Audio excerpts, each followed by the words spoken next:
所以来邀请汤元老师来朗读《溪河山顶的鹰仔》。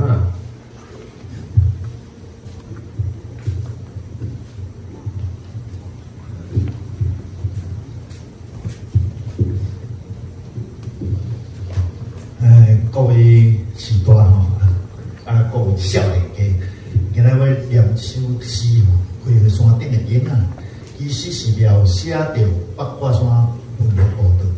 伊建馆300年的时阵，有人伫馆顶做装置艺术，所以我去行，咧行的过程内底，我想讲写首诗来做纪念吼。溪河山顶的鹰仔。坑源飞过望了山的鹰仔，一定是故二贼的诗人。伫树下内听风声吟唱，互做坠入安邦斜烟怪玉前来，定定来山头探路的云翁啊，迈到300年来。变坏江山过去，落啊树骹啉袂醉勇士，身影换出东外抗人民建造的元老爷。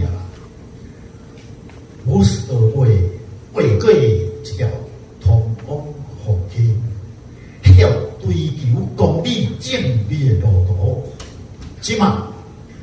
文学团成矿场内，飞过一阵一阵的溪河山顶的鹰仔，也嘛展开相相对对的视角，飞伫一片青冷冷的山崖，走出灰暗的树八卦雾气，对着溪河顶迄位蓝湖展开。